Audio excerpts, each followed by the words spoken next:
The empirical rule works for data sets that have a distribution that is approximately bell-shaped. And what it says is that if we have an approximately bell-shaped distribution, about 68% of the data values fall within one standard deviation of the mean, between one standard deviation below the mean and one standard deviation above the mean. About 95% of the values fall within two standard deviations of the mean, and about 99.7% of the values fall within three standard deviations of the mean. Here's a picture representation of the empirical rule. Here we have a bell-shaped distribution. In the middle is our mean, the x bar. If we have 68% of the data values within one standard deviation of the mean, since a bell-shaped distribution is symmetric, going down one standard deviation from the mean and then going up one standard deviation from the mean, on each side of that we have 34% of the data values.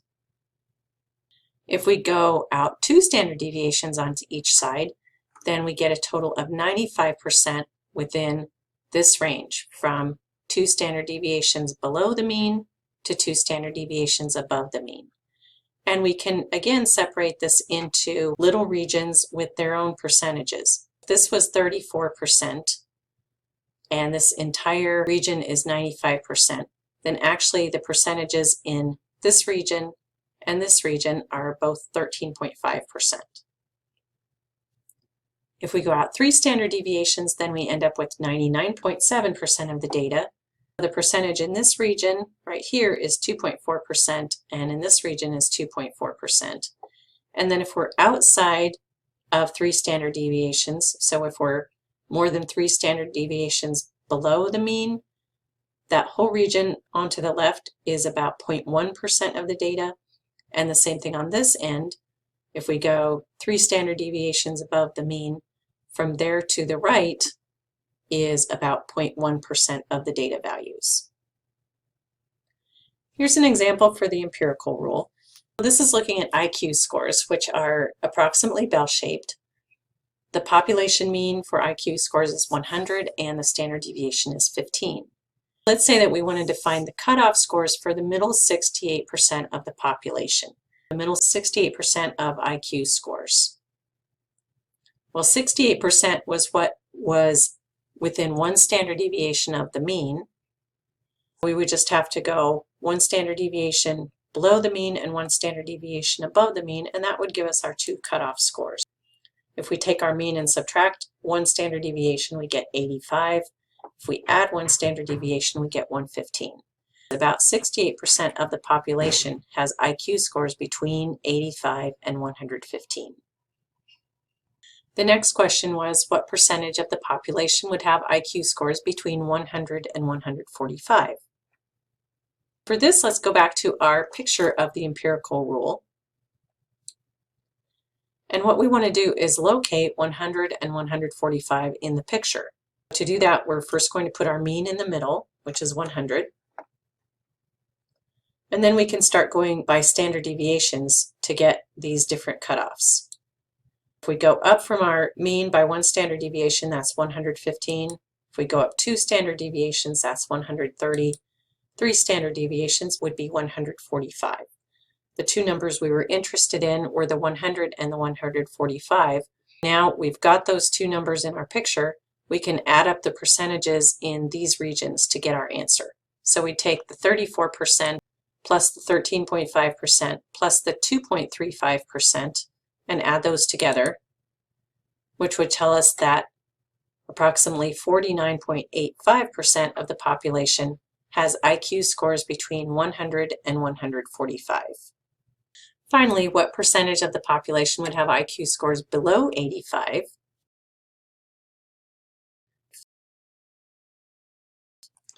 The range rule of thumb is based on the empirical rule that says about 95% of sample values lie within two standard deviations of the mean. Usual values are ones that we think are typical and not too extreme. They'd be ones that were in that middle 95% of the data.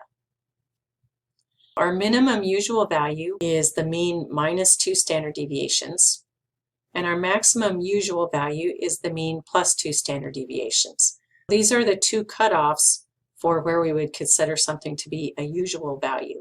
We can also use the range rule of thumb to estimate a value of the standard deviation S. There will be some places later in the course where we need an estimate of the standard deviation and we don't have one that we have actually measured. So what we can do is to take an estimated range and divide that by 4. Because a range is a lot of times easier to estimate just by thinking about data than a standard deviation would be.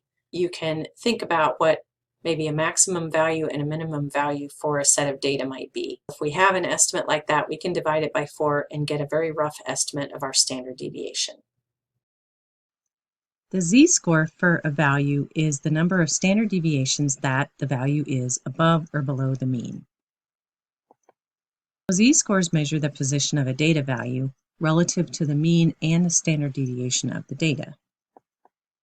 When a value is greater than or above the mean, its z-score is positive. And when a value is less than or below the mean, its z-score is negative. To find a z-score, we subtract the mean from the x value and then divide the result by the standard deviation. The notation is different for a sample than for a population. For a sample, the notation is that x bar is the mean and s is the standard deviation. For a population, the mean is mu and the standard deviation is sigma. But both of these formulas do the same thing.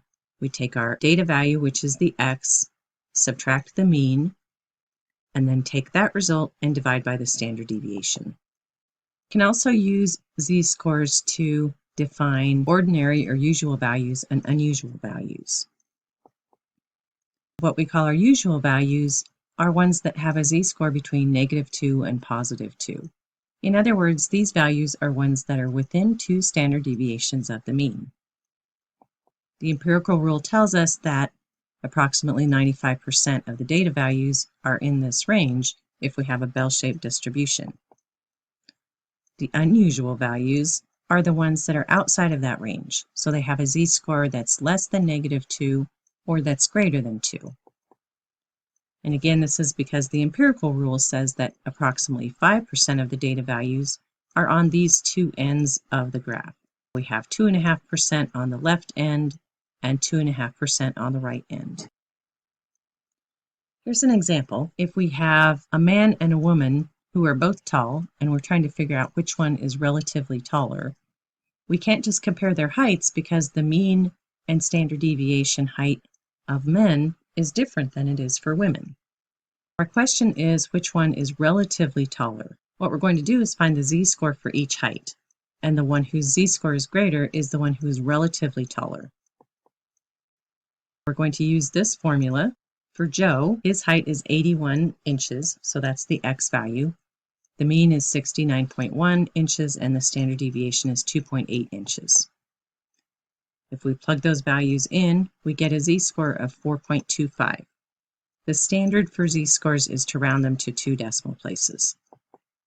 For Candace, her height is 76 inches, the mean is 63.7 inches, and the standard deviation is 2.7 inches. If we plug these numbers into the formula, we get a z-score for her of 4.56. Since Candace has a larger z-score, that means that she's relatively taller. Joe and Candace both had z-scores for their heights that were greater than 4. So that would put both of them out on the right end on the z-score scale. We can also look at the actual heights and put those on the same type of graph. So we have the mean in the middle. Notice the mean corresponds to a z-score of 0. And then here we're going up or down by 1 standard deviation. On our z-score scale, that corresponds to these different integer values for the z-score. If we're below the mean by 1 standard deviation, that gives us a z-score of -1, and so on. So Joe's and Candace's heights would both be out on the right end as far as the heights go. They'd also be out here on the z-score scale.